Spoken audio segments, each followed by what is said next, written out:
Hi guys, Arts and Daniliants here, and welcome to another episode of Daniliants Ventures podcast. Today I have Adrian from Simple Analytics, and I think it's going to be a really good episode because we have a founder, a startup founder, just doing his thing, creating something really interesting, but in very crowded space. So I want to, ask Adrian, why did he decide to create analytic software when there are so many other options? And most importantly for me, how's it been? How, the company started and so forth. But enough of me. Adrian, thank you very much for being here. Yeah, thanks for the invite. And I'm very glad I'm here. Thank you. Thank you very much. So could you tell a little bit about yourself? So you're in Netherlands, right? In Amsterdam? Yeah, that's correct. Yeah, so I'm living now in Amsterdam. I like to travel a lot, so as a nomad, but that's not gonna happen anytime soon. Yeah, Um, unfortunate.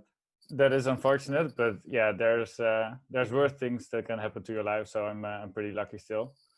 And I live here with my girlfriend, and I'm pretty happy with the city. There's so much to do, and I'm really in love with where I live. Yeah, so are you originally from Amsterdam?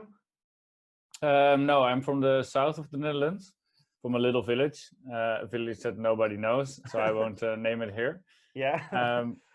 But yeah, that's where I'm original from, and then when I was like around 18, I thought like, okay, let's get the heck out of here, and let's go to the city. So I went to The Hague, Utrecht, and finally in Amsterdam. All right. So, how do you like it there in Amsterdam? Is the startup community good? Do you have like-minded people? Because I kind of feel like Amsterdam is a startup hub in a way. There is so much interesting stuff going on. I used to travel, good old times. Have been in Amsterdam. So many co-working offices. Like a good vibe. I think. Obviously, I think a lot of people who haven't been in Amsterdam know it for other reasons, especially Yeah. maybe North America when they haven't been exposed to the startup community in Netherlands. But how do you feel city-wise, for your startup? Honestly, I think it's lacking. Like, Really? yeah, like there Wow. are quite some co-working spaces and things like that.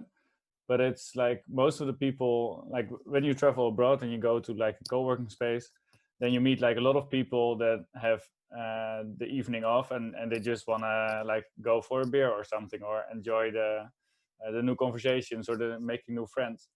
And in the Netherlands, that's not so much the case because like everyone lives in the city, so everyone leaves at night. So it's less fun to like, or a little bit harder, I think, to meet new people in co-working spaces. Okay. The co-working space that I've been, to, I felt maybe like that as well. Everybody is kind of doing their own thing, and then when the evening comes, people leave. But then I thought, like, what the heck? There is meetup.com, obviously, meetup.com and some other events geared specifically for startup community. So you can go there and meet people, But okay, good. So, Amsterdam is great, but could be better, right? Startup wise, community wise, stuff like Yeah, that. yeah, could be better, but it's like it's a great city. Like I love it, and it's you have so many things to do. So if you are bored or you want to have an event, you just go to whatever event is next week. So that's great. Yeah. And Amsterdam, I think, is situated in a good location when you think about Europe in general. So from there, once the skies are clear, it's not so far away. If you want to travel to UK, maybe again that's a problem since they exited the EU, so we don't know how that works. But I guess it's a pretty nice place. The only thing that kind of bothered me about Netherlands and Amsterdam specifically is just enormous renting costs, like the living costs there in Amsterdam as a tourist. I have experience only as a tourist, like one of the most expensive hotels and stuff like that. It's just, I don't know, like living wise, is it expensive to live in Amsterdam? Like if you're like permanently living? Yeah, it depends how you compare it. I think it's equally expensive as maybe Barcelona or something, or it's probably less expensive compared to London or to New York. Also in size, it's very small, right? Yeah. Like it's a very small city.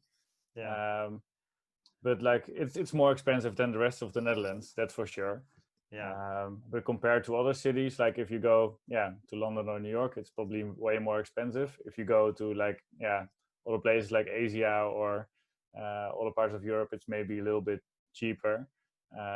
But yeah, it's like, it's for me it's affordable, as in like I'm used to the Dutch prices, so that's like, that's your measurement, right? Yeah. But for me, I live in Helsinki, Finland, and it's pretty expensive city, and the country is pretty expensive. But when I travel to Amsterdam and look at hotel price, I'm like, whoa, that's expensive. But anyway, that's Yeah, what luckily the are you gonna locals do? don't sleep in hotels. Yeah, for sure, for sure. So how about you as a startup founder? So you have an awesome product, Simple Analytics, right? And analytics, I guess, software as a service product, right? So Yeah, you sell it as a software, and basically you kind of compete. I wouldn't say maybe head on, but you compete with many other offerings, right, on the market. So there are like server side analytics, there are like the big boys, enterprise analytics. Then yeah, there is something like middle ground, like Google Analytics, and maybe like even Yandex Metrica and all that stuff. And then boom, you come in with Simple Analytics. Could you tell me a little bit, and I'm sure the viewers will be interested to know, how did you end up with the idea of creating Simple Analytics, and what was the reasoning behind it? well, the main reason is that I'm not a huge fan of Google, and Okay, you're one of those. Very good. I I'm think one we of need those. people like you. I think we need people like you to create, alternatives, because there are no alternatives, right? Like Exactly. everybody Yeah. knows Google and everybody knows their offering. So if there were more alternative, I think they wouldn't have such a huge market share. But apologies, please Exactly. continue. Yeah, but that's also how this idea originated. Like I was traveling abroad. I think it was in Tenerife, and I was there with my girlfriend, and I was complaining about like how I needed to install like this Google Analytics snippet that you install for many clients, right? Um, and I was doing like freelance programming work at that time. So I needed to install that snippet all the time, and I was like, yeah, but you're all giving like all your visitors data to Google, To and Google, yeah. they use it for their ads. Like it's not a secret or something, it's in their policy. Hmm. So they use it for their ads and for their other products. So yeah, this doesn't feel right for me, and I just was complaining about it to my girlfriend, and then suddenly I thought like, oh, why not make something that doesn't do that?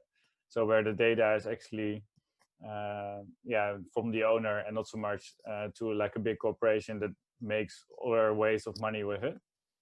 And that's how it was born. Like I then worked for, I think, 1 or 2 months, and built like a very easy prototype. It was just a graph. It was just like a little snippet, and I tested it with a few users, and they liked it. And then I thought like, okay, I think really this can be something, and that's like when the day came that I launched it on Hacker News. That was Yeah, like a huge day. Like it was on the homepage for like 9 hours, I think. yeah, It was on the number one spot for a very long time. So that's how I got like my first customers. And then I really knew like, okay, this is really something that people are actually looking for. And then like I had enough motivation to keep on going, and now it's like 1.5 year later, I think. But that, yeah, it's super fun to like have this side project, and you start it from a certain mindset where you really care about privacy, like not giving your data away, like not having different different ways to make money, and yeah, this felt right, and it feels still very right to do it like this. And yeah, people like it seems. yeah. So if you think about it, basically you came up with an idea. You're like, okay, I have to insert Google Analytics snippets, so why not create an alternative, do something of my own, right? And Yeah, then create an alternative focused on privacy.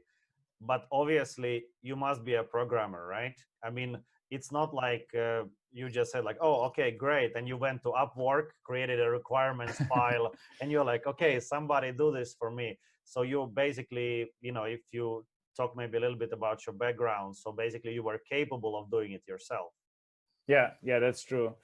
Yeah, I started programming when I was, I think, 15 or 16 or something. And I learned it from my brothers. They had done it for a few years more because they were older.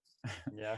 And so I learned it from them and could ask them questions and build my first websites for my school and yeah, did little projects and also got to know what was possible, right?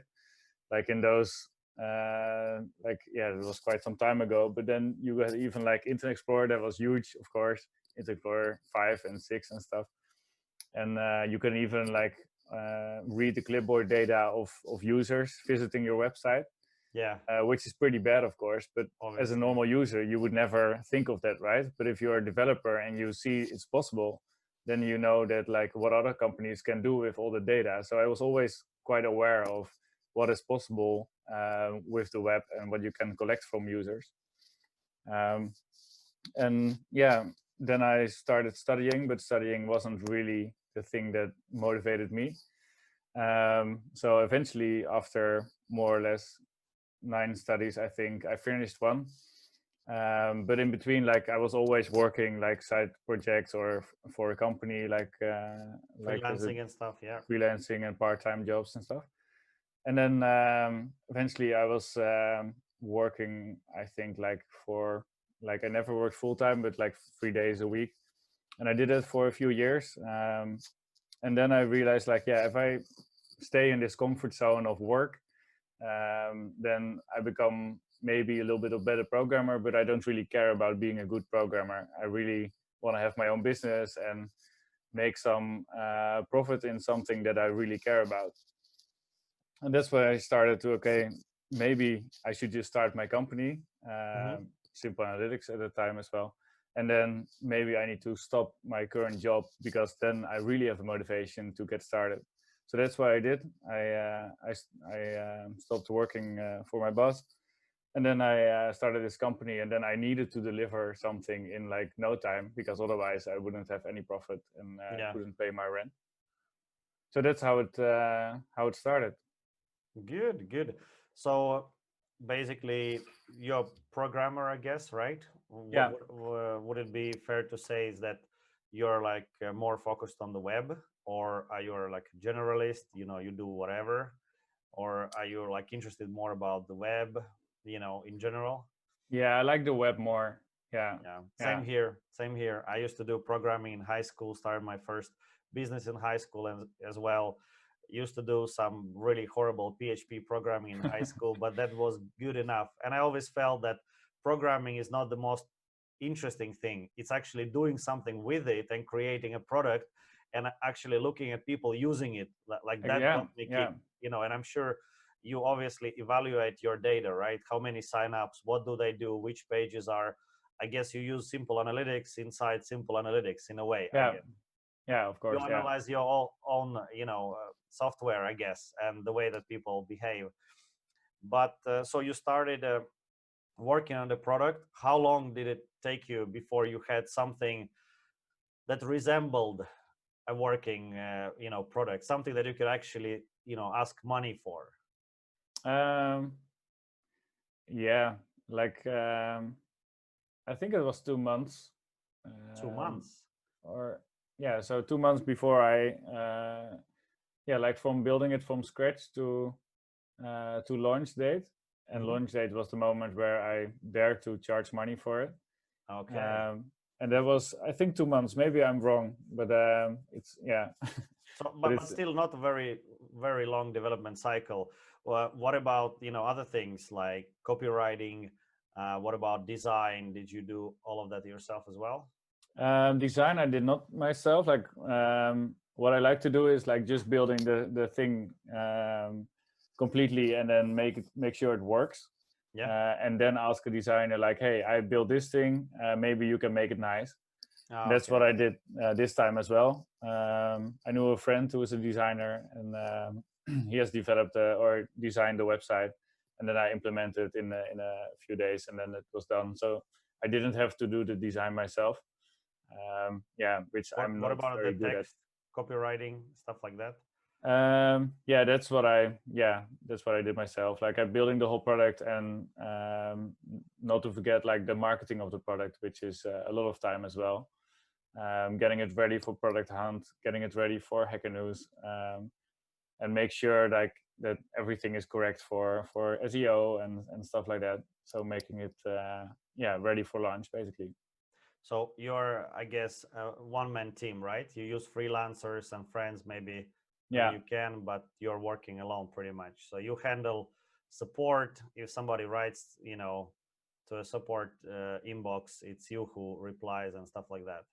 yeah, I have experimented with external people as well for support, and for freelance development I still do it, which is great. I've like a great freelance web developer, actually two, one that sometimes helps, and one that helps me every week. Nice. um, and that's great because then sometimes I can just like chill for a bit, and then stuff gets still done, and that's a great feeling, like the product moves on even if I don't work on it. And that's something that I really enjoy, because then you don't have to like have the feeling that you always need to do something, Yeah. which is I think a common pitfall for makers or entrepreneurs that are like only by themselves, because then you have to do like so much work, and that creates so much pressure. So I think it's great to have like some other people around you that help you with that. Of course, of course. Actually, being involved in a few projects and startups, I actually decided at some point that I will never start anything alone anymore. I think it's very hard. A lot of people can make it work, but it's just a lot harder. Combining family, being sick and all that, and then still being able to maintain a business. But how did you fund your business? So you quit your job, and obviously money stopped coming in, right? You had to do something, so you for 2 months you basically supported yourself, probably using savings, right? And then, or did you have an investor, or No, I didn't have an investor, and I probably never want to have any investors. I like okay, a bootstrap business, so just say yes or no to myself, not to anybody else. yeah, um, and like for the start, like I'm still doing some freelance once in a while, and that's just like the easy money. So you can charge like as a developer quite a lot per hour. So then if I do so like 1 week in 1 month in the yeah, beginning, that would be enough for like having 3 weeks time for working on simple analytics. And I still do that sometimes, because then I have some extra money to spend on freelance web developers or on marketing or whatever, which is great, because then you can like fuel your company a little bit more and make some bigger investments than just from the money that you get from your customers. yeah, for sure, for sure. And if we go back to the simple analytics, so the core concept, right, is similar to Google Analytics in a way that you get a little bit of insight into how people behave on your website, what kind of, how many visitors you have, and so forth. But the core, I guess, difference is that it's stored on your servers, and you don't share that data anywhere. So Yeah, basically, yeah, there is no third parties involved, and you don't do any kind of like crunching of the data analysis in order to compile a profile for the website, and then you sell it to some other like Alexa or like whatever. So basically that's like the biggest difference. yeah. That's indeed our number one promise to our customers is we will never sell your data. And that's for us super important, because the data is from our customer. That's also why we have so many ways how you can download your data, get it out of our systems, get it into your systems. Like we don't really want to own the data. Like we don't care about the data, because it's yours, and do whatever you want with it. And of course, we try to find nice ways to represent the data nicely for our customers, but we'll never ask a third party like, hey, here's the data, and now you can build up a profile or anything else. No, that's not what our customers would expect, and also something that would also be in a huge contrast with what I think is important with our analytics business. So yeah, that would be very strange if that ever would happen. Yeah, that seems fair. I also worked with a few government officials, and to my surprise, they actually denied installing Google Analytics on government websites because they said it's against the policy of the government. So it was the first time when actually somebody pushed back and said, no, we don't do that. That's not how we roll. And then I realized, okay, it kind of makes sense, right? It's a government website and you're giving data to American company, yeah, kind of makes sense. Yeah, But it doesn't feel right. yeah, it doesn't feel right, especially with nowadays as a developer, yourself how much you can actually scrape, form submissions, mouse interactions. You can get GPS possibly, whatnot. There's so many Yeah, ways you can actually scrape the data and build a profile. But in your product, what I think is interesting is that your whole product hinges on your promise. So you yeah, promise there is no reselling of the data. And obviously, I believe you. I think reading your blog posts and your interview in Indie Hackers and so forth, it's like your core, I guess, value personally as well. So your product just kind of fits within your already existing, values. But how do you communicate to your customers that it's not pure words? How can you make it more transparent and believable, the policy? Because yeah. nobody knows what happens on your server. Yeah, yeah. So that's definitely something that is hard to like just promise, right? Like people need to believe you. So there's a lot of like building your brand, and that matches a lot with like building trust. Yeah, And with simple analytics, trust is like the most important thing that we have to get from our customers. Otherwise, they don't use us.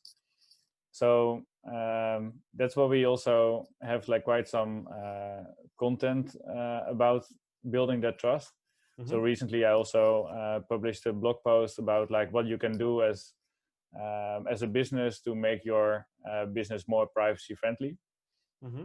With a lot of tips like what you can actually do, and also with like examples also for developers how they can Nice. use this information actually in their servers.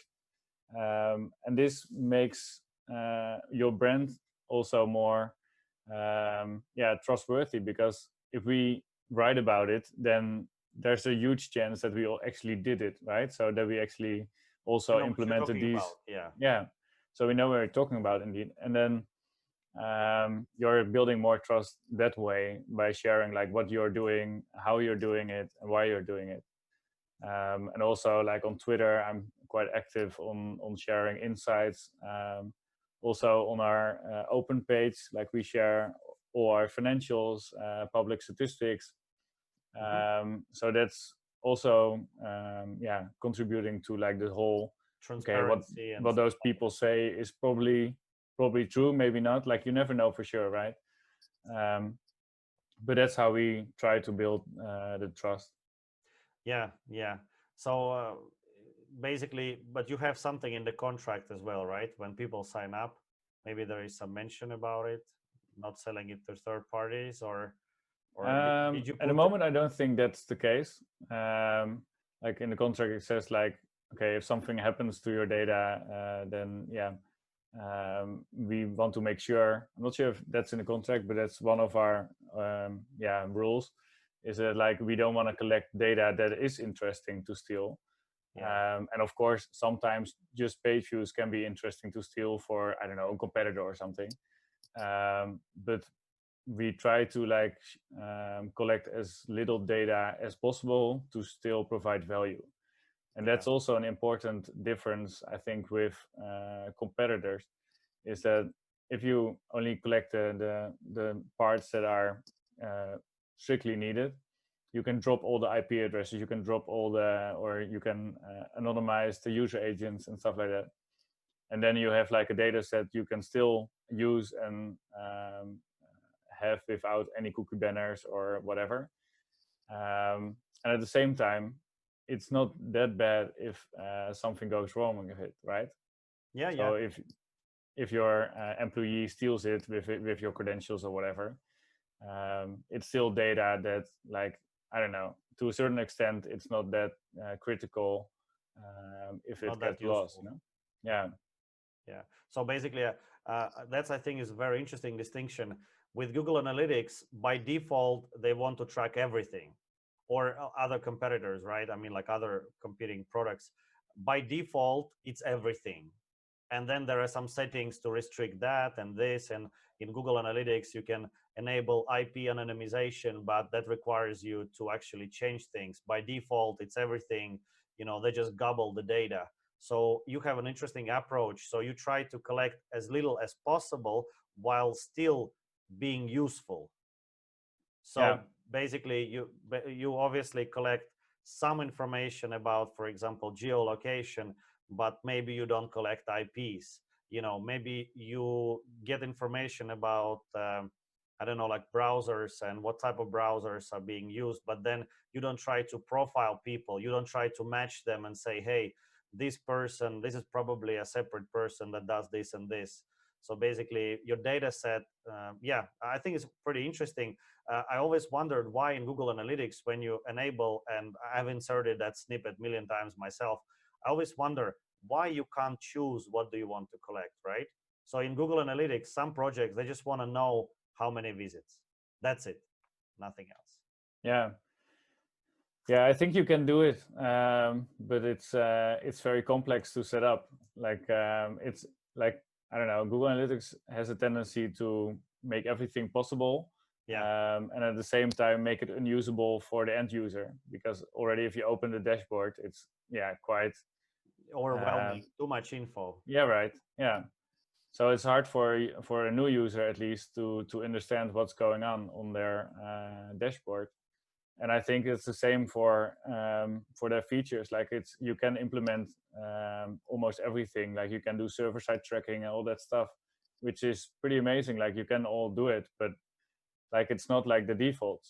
And that's Yeah. like what is, I think, super important for all those privacy debates out there and other companies doing. Like I don't know, Facebook, for example, they say a lot from like something like, oh, there's this setting, and if you go to your settings and if you have like 15 clicks later, you can disable it, so everyone can disable it. And then the European Union is like, oh yeah, that's nice, but it's not. Like, it's about the defaults. Like if the defaults are to track everybody, and then maybe 1% toggles the buttons to something like less privacy invasive, yeah, that's not going to change the world. We need to have the defaults, and that's why with Simple Analytics, I really care about the defaults, and the defaults are super, privacy friendly. And we also prevent people from abusing our system if they want to use it privacy unfriendly. For example, the events, Yeah. you cannot add a user ID with it. You cannot like have a product ID with it, stuff like that. So people cannot abuse the system to track people.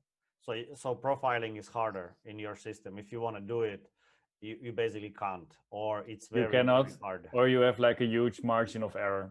Yeah. Okay. That's interesting. So yeah, but people are still combating, like, for example, because companies are so bad when it comes to privacy. Now there is a lot of tools, right, that people and communities use themselves. So for example, if you look at AdBlock and many different variations of it, then we have things like do not track. And then again, I kind of feel that companies still don't obey do not track, I guess, setting in your browser. So for example, does Simple Analytics obey do not track? Yeah, by default it does. Yeah. Okay. It's a funny one because like we don't track users ever, so it's but it still feels like a visitor should be able to disable it. So that's why we enable or block visits from people with do not track. Yeah. Yeah. So if person has do not track in his browser, and for those who don't know, there is a new setting that has been there maybe for like a year or two now in some browsers. In most browsers, I think you can set so that other websites will be able to see that you don't wish to be tracked. But again, it doesn't really work. There is like I think still you get tracked by Google, and they have terms of agreements where it says like, yeah, if you set this setting, then maybe we don't do this, but everything else we still do.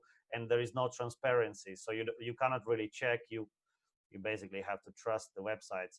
But how do you feel about people just getting sick of the whole tracker thing and going, especially developers and tech savvy people, just going to like an additional add-on to their browser that blocks everything, just like completely removes the whole tracking system from the internet?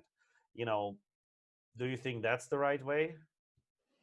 Yeah, the right way is a difficult one. I Of don't have course. permission to say that, but like I don't know. Like I think a user, an end user, on a website in a browser, it's like the open web. They should be able to block whatever they want. So they are the one in power, and they should be in power because they are browsing the web and they are not choosing whatever tracker they run on their website or whatever. So they should be in power. So I think it's very good to have ad blockers and block whatever you want. That being said, or that having said, there's also something like the good side of the trackers, right? Like Simple Analytics doesn't track people, and they're just collecting, statistics, page views, basically. So it doesn't harm anything if you relate it to like do not track movement or whatever or that setting. But it's very hard to, I don't know, like it's very hard to make your case, I think. Yeah. Like then you need some kind of like or then the ad blockers need a community where the community says like, yeah, some are good and some are not so good. Yeah. That's already happening. You have like a certain list with like friendly trackers or trackers that obey the do not track setting. So Is you have simple those. analytics is simple analytics on the list? Yeah, for sure. Yeah, yeah. So Nice. by on that list, I don't know actually. Um, Good. but we are on a list of normal track blockers. Okay, but I mean like in the white list, like in a like where it's kind of allowed, because as you mentioned, there is community that creates lists of good trackers. And I was wondering, you would definitely want to be on that list, right? Because simple analytics kind of feels as a good fit to Yeah, that yeah, list. yeah, yeah. I should check that actually. I don't know from the top of my head. Okay, but Um, you see, it's already useful. The interview is already useful. But yeah, it is. yeah, but you were saying, sorry.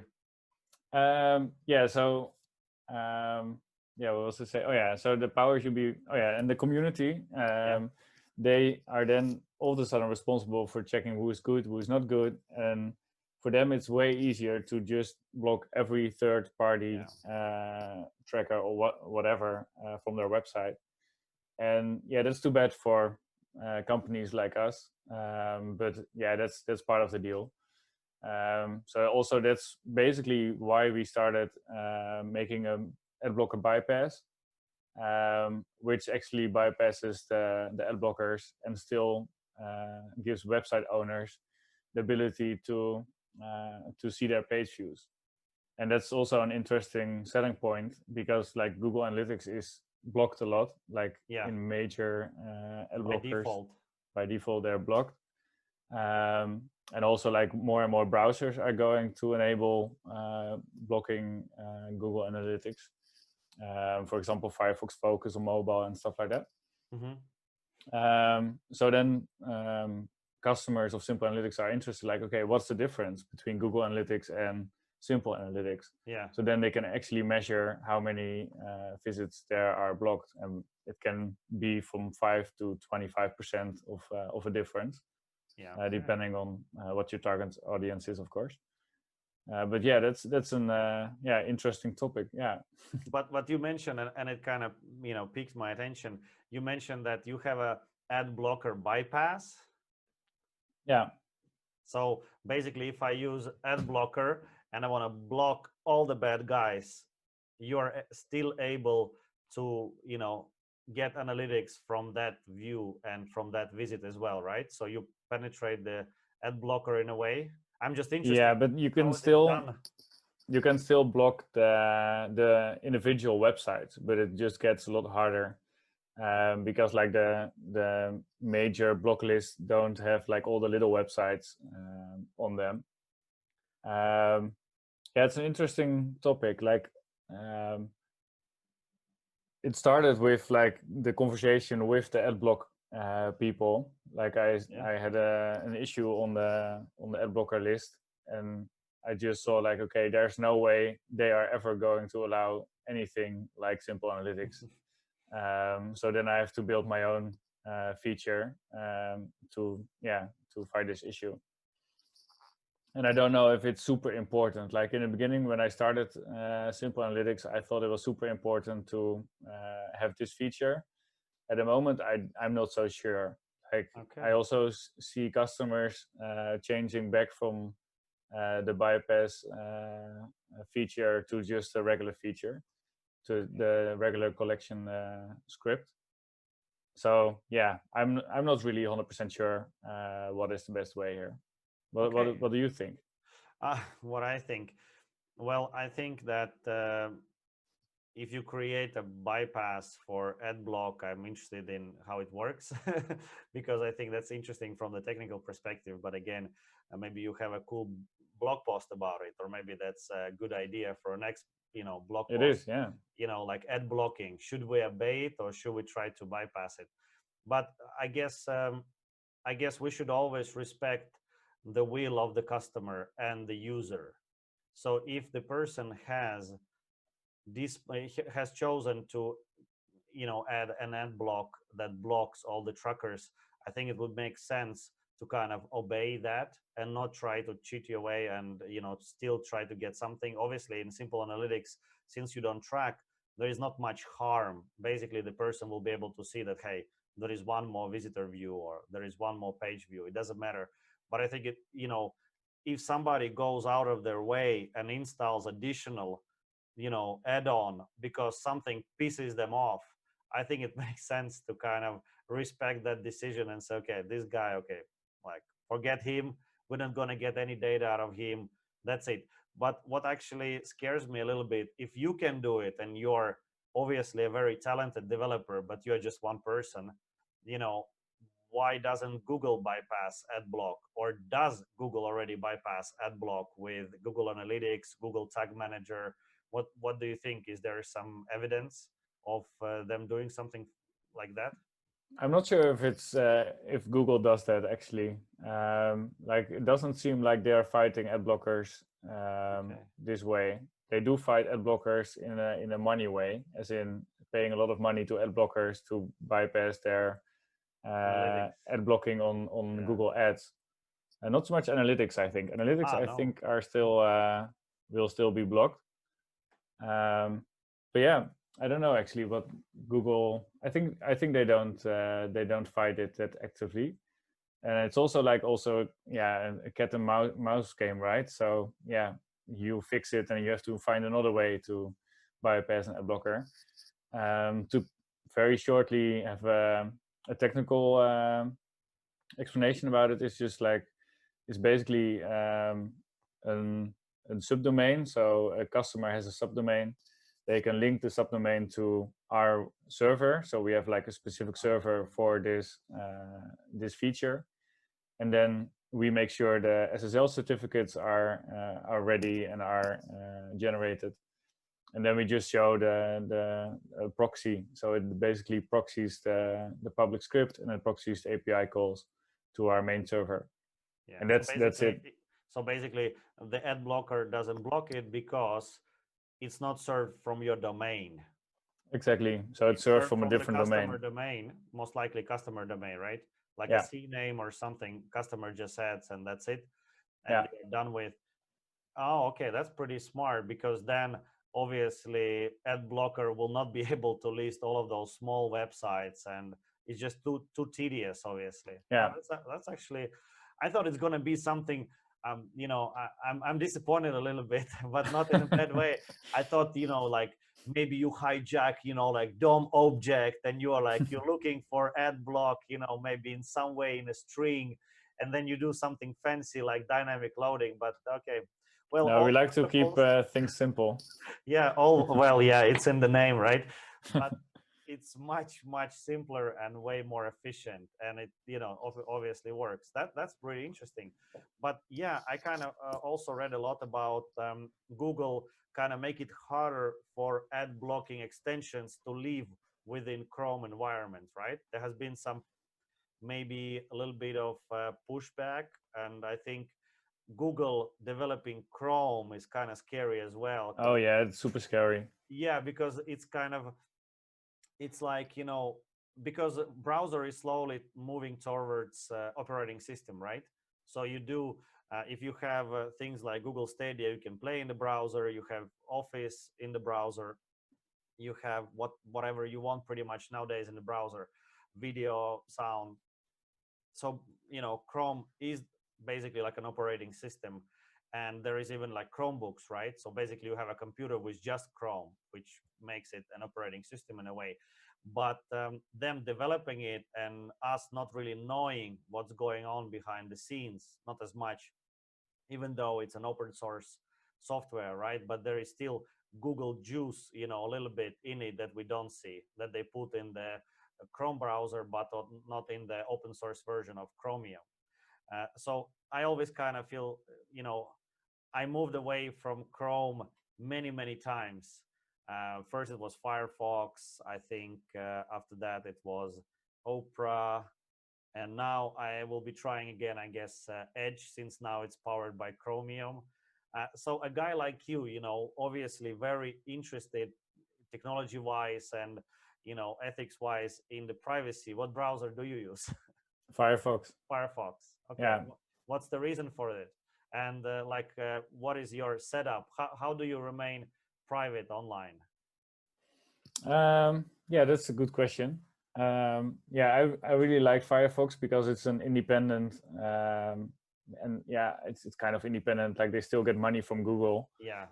but they're like more independent than like, for example, Google with their whole operating system and their phones and whatever. They have like way more. So it's nice to have like a smaller player in the field that is still building and focusing on a browser, and it's also like a very strong voice for privacy. Yeah. Which is great. Like their mobile browser, Firefox Focus, is amazing. Like it's just like one tab browser. You can just browse whatever you want. You hit on throw it away, and you have a new screen, and that's like how you work. And so then you don't have like all the advertisements and all the things, all trackers are built in and stuff like that. So Firefox is really doing a great job in the mobile landscape as well. And that's also why I like them. And as in how I stay private online, well, first of all, you can't. So that's it's a lie if people say you can. But you can try to keep yourself more private or more secure. For example, if I work like in a coffee place, I will use a VPN just because the coffee place cannot read my data. My service provider somewhere can, of course, because I'm hosting my server somewhere. So it's not like a privacy issue, it's more like a security issue, I would say. And on the web, it's very important to have like all those ad blockers and HTTPS everywhere. There's an extension that converts HTTP addresses to HTTPS. And I think that's one of the most important things you can do. And also, privacy-wise, you can give the data that you want, right? So you can agree to use iCloud or not, or you can use your real name, or you can use like a burner email address. Like I'm a big fan of an online service. It's called burnermail.io, and they have like this very simple product. It's just like you have your own domain name, and you can put every email address in there you want, and then you get those emails forwarded to your main inbox. So you have some kind of filter mechanism, but you still have like the it's kind of like spam filter on steroids, Yeah. which is great. And all those kind of tools, like together, I think they will make your life a little bit more privacy friendly, but like to a certain extent. Like your IP address with a VPN still ends up somewhere, you know. Like Yeah. there's always some some other side of the coin that always happens with using certain tools. Yeah, and I think you said it really, really well when you said, it's really all about the defaults, right? I mean, like, you're a technical guy, and you can install HTTPS everywhere. You can install ad blocker, even though those are not very hard. But then VPN, using VPN, then using like burner emails to a traditional grandma, that will be like rocket science. She's like, burner email, I'm not selling weed, bro. I just want Yeah, to see my daughter's pictures. And there is a checkbox, do you agree? And she agrees to everything. And God bless her soul, it's not her fault that she is not going to read 45 pages, you know privacy document that basically outlines that, hey, we can track you, we can do this and this and this, and we don't have to tell you much. So I think it's definitely about the defaults, and I think it would be awesome if browsers like Firefox had a wizard when you first open the browser, and there was a dedicated space for privacy, and it asked the customer, hey, like, how important privacy to you is, and here are some defaults I suggest for you. And then maybe could enable certain features. So for example, if you're very privacy conscious, maybe block third-party cookies, right? Maybe block trackers, set do not track. So I think, changing the defaults, I think that has the biggest impact maybe. And yeah, people vote with their money, right? If they use Firefox and Firefox is number one, Google will be like, okay, well, we have to do something about privacy as well. yeah. And I also think like a funny way to measure if a browser um, is privacy friendly is Yeah. getting the numbers behind ad revenue from the browser. So I think a few months ago there were some new numbers about like ads on different browsers, and the ads in Safari declined in price quite a bit, Yeah. because Safari is getting more privacy friendly and more stricter on their cookies on third-party domains by default, which is great because then you can actually measure like, oh, advertisers don't really like this browser anymore because they cannot target their audience that well anymore. And yeah, that's quite a funny way to see if a browser, I'm not sure, it's probably not accurate, but it's a funny way to see if Yeah, a browser at is least a there is little some bit privacy. correlation, right? There is some correlation. Mm-hmm. So I think that's very interesting. I never thought about it, but yeah, and maybe in some browsers it's easier to install ad blocks, and in some browsers maybe it's a bit harder. But yeah, that's actually pretty interesting. Very good point. One thing that I wanted to talk about to you about is obviously you being very open with your financials. Here in Finland, we're very open about our financials as well. You can walk to the tax office and you can ask how much the president makes, and you will receive his tax return. And you can go to a tax office and ask how much a company makes and see their, financial information. But you know many startup founders, they aim for that great success, for that gazillion dollars that will someday just drop from the sky and bless their life with luxury. But you're bootstrapping, obviously. You're not looking for investors. You will not accept somebody's money and will give away 50% of your company, because I kind of feel your business is your lifestyle, your livelihood, and also a way for you to make your mark on the world in a way that makes sense for you. But why are you open with your financials? And since you are open about your financials, uh, can you tell me how much you make currently, and what attributed to the growth? Yeah, so first, why I'm open about financials. It has like I think two main reasons, or three reasons I would Okay. say. One reason is, if you want to build trust, you need to have some transparency on how you work, on maybe on things that other companies are not transparent on. Yeah. And for me that was important. So, and I also saw like result or examples of other companies doing that. I was like, hey, that's cool. So you share your data in an open way with other people. So it Mm-hmm. was also just cool to do something like that.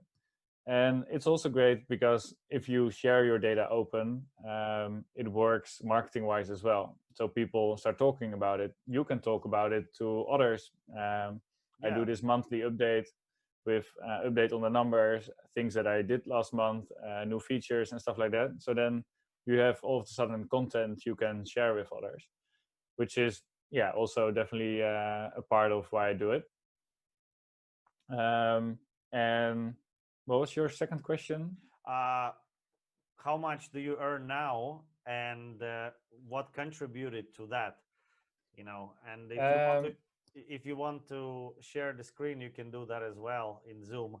Or if you just want to tell the numbers, I'm not that much interested in, like, are you rich or not, because I know you are still scaling up and all that, and I'm not really like, I just am interested what you were able to achieve bootstrapping, and what kind of things attributed to that growth, because I think that's the most interesting. yeah, I'm almost sure 100% that you will be very profitable, and if you continue down this path, there is obviously a demand for your product. So, but I'm really interested about you not wanting to take any money and doing everything out of your own pocket. So what you were able to achieve is really interesting. yeah. So I started the open page. I think from the beginning or almost the beginning, but I didn't add my profit to it from the beginning. So in October 2019, I started adding the profit to it, but not only Okay. the profit, but also like what is the hosting, what are the services, what are the freelancers costing, and stuff like that. Oh So wow. then you have like on the slash open page on Simple Analytics, you have this chart basically with like all that information per month. So every month I will update it, and then people can see like, oh, you are paying a lot for freelancing now, and you have more customers coming in or less customers coming in. So people can actually ask you questions about it. Yeah. Um, that's actually the I like that about having a business, because then you can also learn from others, and you can also show others like, oh, this dude from the Netherlands, he just built his company and it works, like he makes a profit with it. So it's also a little bit for inspiration to others. Like I really believe in sharing, sharing your knowledge or sharing your information to help others. um, and at the moment, I have like 471 paying customers. Hmm. And I started with the launch date, it was like 30. So Yeah. this is like already a number where like I would never have believed that I would have this number Wow. at this Congrats. time. So it was, that was super, super exciting to see that number grow. And also like it never stopped really growing. So it's always had like a very, sustainable growth. Yeah. Um, which I also like really like, because then you don't have like all the issues with that you need to think about, like, oh, if everybody if there's like a whole new group from a certain, I don't know, a certain that they want like a certain feature set, Yeah. and if they would start like in the beginning of my company, I would maybe, I don't know, change something for them, and then it wouldn't be great for the others. And now I build it like quite slowly, and that makes it also way better, that you think about what you're gonna do, what you're gonna add, how you're gonna do things. um, so that's also what I like about like this kind of growth. um, and what contributed the most, I think, is yeah it's very lame to say, but it's like being out there, like sharing your content, sharing what you're doing, let people know that you're doing what you're doing and why you're doing it. um, and also like certain like growth hacks, like I don't really like the term growth Yeah. hacker. Yeah. um, But it's very so popular. it is popular, but like it feels like you're I don't know, you're tricking people into selling something, and that's what Yes. I don't like about it. So but you have, so like within Simple Analytics we have like the feature we had from the start, where people can make their dashboard public. So then everyone can visit your dashboard if you link it somewhere, or you can tweet about it, and people can actually go through your dashboard. So that's a Um, growth hack, right? Because you that's kind of, basically a growth hack. yeah, Yeah, yeah. I guess, uh, let's say growth hacking, if we consider it a bit a no-no, then I guess it was an effective marketing strategy, right? To kind of loop back, like link back to your product and say like, hey, like you can see this dashboard, people see the dashboard, but then like, whoa, cool. What was used to make this dashboard, right? And there's somewhere in the bottom you have powered by simple analytics, and yeah, that brings you a lot more visibility. Maybe it brings you a little bit of link juice, stuff like that. yeah. And also like people can embed the graph also on their own website, so it's Ah, easy okay. to get your data on your own open page, for example. Oh, cool. Which is also that contributes to the same things, like people getting back to the platform. And also it's also important that to notice that like if people do that, also reward them for it. So what we did is we have this affiliate program, so people can just like create their own affiliate link, and then if people go through that link, then they will get like a month for free, and the customer itself will get like a month of reward, so just in US dollars. um, and then also like if they share their public page, people don't know about if they have a referral link or not. So what we do is like we replace like the sign up button we have on the open page for those customers with their referral link, so that people can actually Ah, okay. So they're get money motivated for to it as share well. it. They're motivated to share it, and you kind of reward them for that. Yeah. Okay. So it works a little bit both ways, and those things contribute to growth. But I think what works like short term blocking works very well. Yeah. But now we also see like a lot of traffic comes through Google, so that's a big source for us. Um, but yeah, it's like a huge combination of all different things, right? Yeah. So I obviously heard about you the first time when I read the interview in Indie Hackers, even though I sent you an email that you considered very impersonal, which was really funny because I actually, yeah, and I don't mind at all. It was wonderful. It's just that, I actually researched you, your company, and then I sent you an email and you're like, well, that's not personal enough, and it was true because I used the template in Gmail. And I was like, damn, Artem, you've spent all this time and now it's all wasted. So I'm really glad you actually replied and said like, hey, what's up. But what I was Yeah, trying your second email was great. Like yeah. it was great. So that So you that was an actually easy saw that choice. I took the time and actually learned about the company. But for me personally, it was really interesting. What kind of spoke to me in a way is that in the interview that you had, you mentioned like many different things that you did, right? Like Product Hunt, you launched on Product Hunt. You talked about Hacker News, right? Being there for like I think 9 hours. You mentioned, right? Being Yeah, there in like that's all great. I also read about you having a free account, like free version of the product, and you scraped that pretty quick, yeah. I right? chickened out. Yeah, you chickened out. But again, I think maybe maybe for a good reason. I think nowadays kind of everybody is freemium, so I think it makes a lot more sense when you actually have a free maybe trial to a paid version. I think maybe that makes sense, right? When person has already inserted his credentials into Stripe, and then you offer him like a 7-day trial so he can see how it works and then make a decision to stay or not.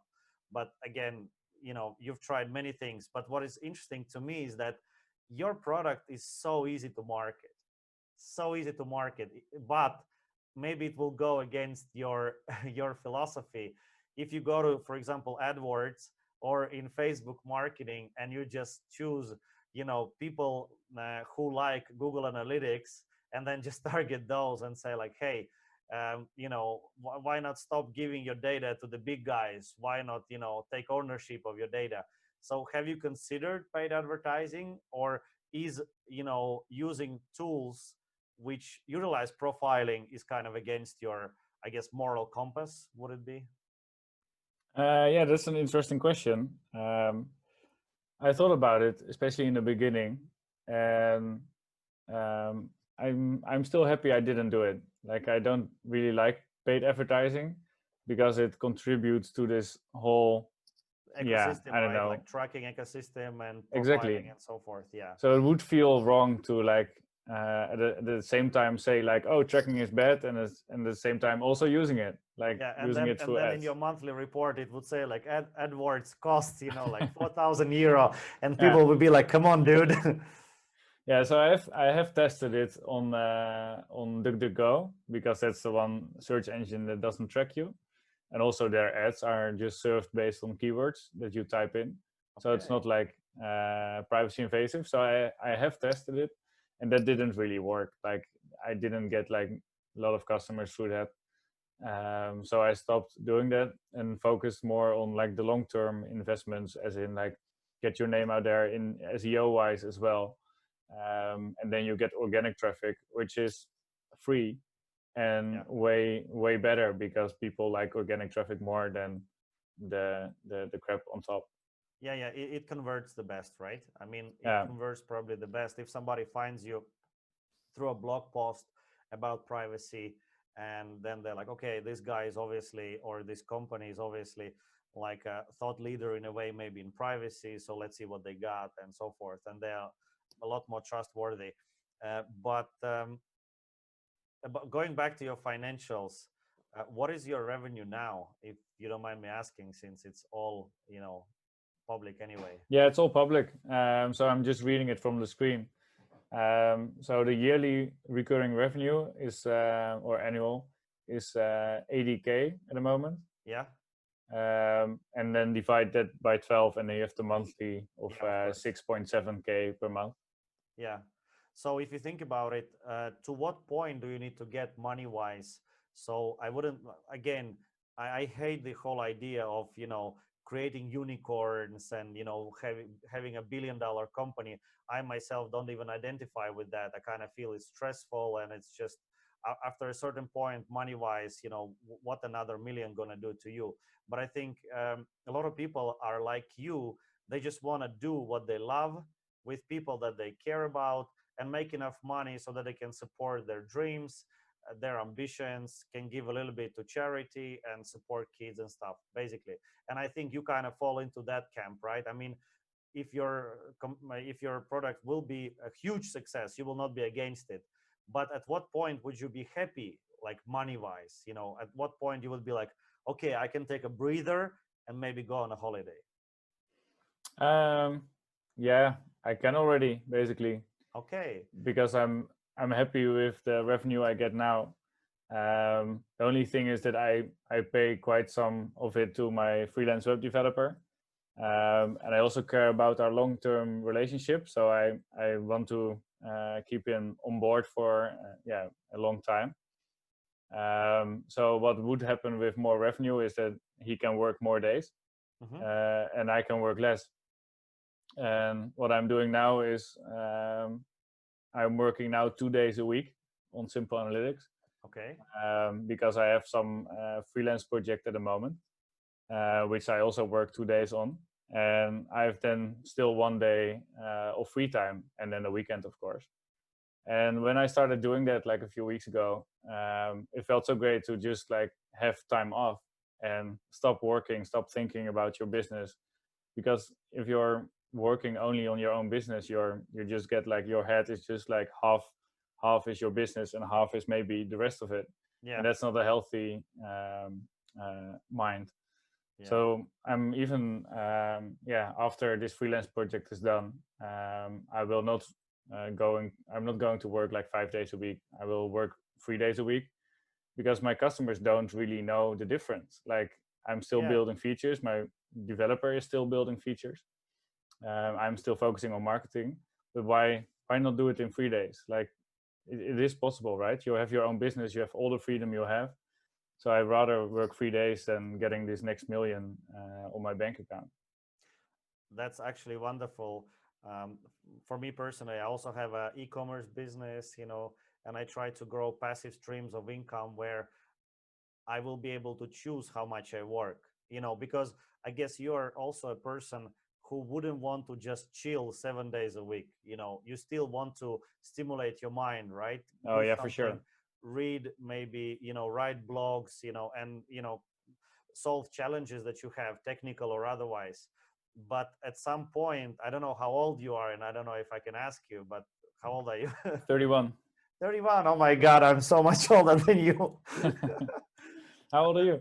I'm 30, I think 6 or 7. I'm not sure because I always tell my wife, there was a funny story. I actually told my wife that I'm so old, and I said to her that I'm 36. And she said that, no, no, no, you're actually 35. And I'm like, no, no, no, I'm 36. And then she showed me, and, made me believe that I'm 35. At that point, I felt like, whoa, I got an extra year, like I can do all this stuff. There is so much, opportunity for undone work. But anyway, yeah, so for me personally, I guess the balance, work and life balance, is so important, especially when you get away from 20s, right? And you start relationships, and you get to meet awesome people, you get to travel, see friends, and you realize, wow, you know for me, I think, you know it's not like, for example, with already like 3 4 thousand euros, even if you live in Europe, you can live a modest but good life. And if you work 2 3 days a week, you most likely will be overall happier compared to somebody who, for example, works 7 days a week, gets like 20 million, but then always running, always stressing. Yeah. So it's really good to see that but again, let's say if your turnover or revenue monthly will be like, let's say 20 30K, maybe you will have some staff, right, working for you, maybe support person, a developer full time, and maybe you will devote more time to kind of like privacy advocacy and research, and maybe, you know take on, like, do you want to take on maybe another challenge, or is simple analytics your only thing for foreseeable future? Um, well, I wish well, I've plenty of ideas in the privacy landscape. So there's so much to do. There's so Okay. many areas that are not covered with privacy-friendly tools. So I'm definitely gonna do that at some point. Okay. Like, doesn't I don't know when. Maybe in a few months. Maybe in 2 years. Yeah. So I'm definitely yeah, working on something like that as well. Um, but yeah, also also funny about your age though. I had it also for 1 year that I said it wrong, Oh, really? so I know how you feel. Yeah, Yeah, yeah. But your number is not as scary as mine. Well, I guess mine is it's not 5 years scary as well. difference. Yeah, yeah, It's not it's so yeah, much. yeah, yeah. But if you think about it, also what I wanted to ask you, and we're soon finishing up. It's been a really, really good hour. One of my favorite interviews. But like, how are you planning to scale? What I'm just thinking that, as a programmer, I guess, wannabe programmer nowadays, a little bit of Python here and there doesn't maybe count, but um, It counts. yeah, okay, thank you. Thank you. I feel better now. But anyway, so what I'm trying to say is that the more views you will have, right, the more people will use your software, you will have to have more capacity.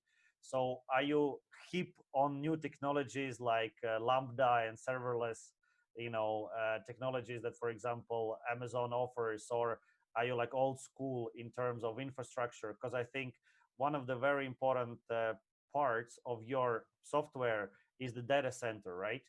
Because Yeah, even if you say that we don't sell, but if there is like DMCA takedown, or if there is some infringement, whatever, I don't know, and cops walk in and grab the server, there is yeah. not much you can do. If they do it, and then they're pretty stupid because the servers are encrypted. Okay, so you do Um, encrypt your data. yeah, yeah. So the servers are encrypted, as long as they are running there unencrypted, of course, or Yeah, of decrypted. course. Yeah. So if the cops come in, they should keep the servers running, and then they can maybe yeah, get some data out of the memory, I think. Um, there are even companies that are like gluing like the memory to the motherboard and stuff like that to prevent this kind of behavior. Oh, really? But there's like, yeah, it's kind of there are some limits on what you can do, right? Like I Of cannot course. walk in the data center and do something like that. But I can like get my own servers. So I have like bare metal servers, fully encrypted, and Where do you there is host, a if I can? LeaseWeb in the Netherlands. Okay, okay. Yeah, I'm not familiar with LeaseWeb. They're pretty good and pretty affordable, right? Yeah, like they're not super cheap, but they're like affordable indeed, and their service is pretty great. Like I had some issues with it, and they were pretty fast with responding and technical help, so that was important for me. Um, I also had like my servers in Iceland. I would not recommend that to other companies that want to be privacy friendly, because Why? it's yeah the um, the servers there were not like as up to date as the servers here, Okay. um, and also the companies were not that big. So I hosted with the biggest company in Iceland, and they still were running hard drives and stuff like that instead of SSDs. So it was just like, yeah, I'm not gonna stay here. And I also asked my customers like, hey, you want to vote on if you are okay if we move our servers out of Iceland and move them back to the Netherlands, and they all said yes, this is fine, and go for it, because that's very important to us. Like, where is the data? Where Yeah. is it hosted? Who has access to it? So that's also why we asked our customers about it. And yeah, we were very happy with LeaseWeb. And one thing to say about like using the latest technology and stuff, um, I'm personally a big fan of using stuff that's out there for some time. So, for example, for Node, we use like the long-term service versions. Same for Ubuntu and stuff like that. And also a little bit programming-wise, we don't want the latest, newest, hippest React or stuff like that. We use like Vue now a little bit here and there, but we don't really care about like what is like hot right now. We care more about like what will bring or help us further. Like, for example, we were running into issues with Postgres a little bit for our analytics. So now we're working on an Elasticsearch engine that will have the data way faster than we had before. And before that was not needed. Like, we didn't have like this relationship between like certain elements of our analytics, and now we have, and now we wanted to add it to our dashboard. So now we're gonna do it, but we're already around for like 1.5 years. So I think it's great for developers that are going to start something and work on something or building a company. Use the tools that you know, and then see if you get traction. If you get traction, great. Then you can do whatever you want, but start with what you know. Otherwise, you will probably not finish your project at all. Yeah, yeah. And if you think about it, a lot of people, say that, for example, PHP is horrible. And myself, I moved away from PHP as fast as I could, found Python and thought that it makes sense for me. But then there are entire companies, successful companies that use PHP and are really, really popular. In the end, customer doesn't care one bit. If it works, it No, works. And, you can make any web, programming language work. I mean, I still can't wrap my head around JavaScript. It for some way it doesn't click in my head. I'm still kind of a backend guy myself. I like the servers. I used to run FreeBSD when I was younger, and I liked it way more than Linux. And then Linux kind of overtook the server market, and I'm still missing my little old FreeBSD box. But thank God we have things like Raspberry Pi and stuff. But mm-hmm. yeah, but that's really really good. So Adrian, this has been amazing. It was really, really fun. And I really appreciate you being on the podcast. I will have links to Adrian's blog and obviously to Simple Analytics in the description below. And yeah, it was really, really good. I really appreciate you coming on.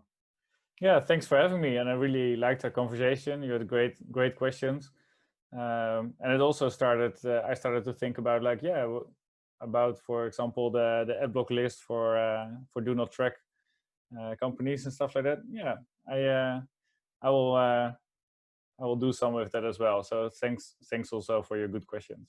Thank you very much.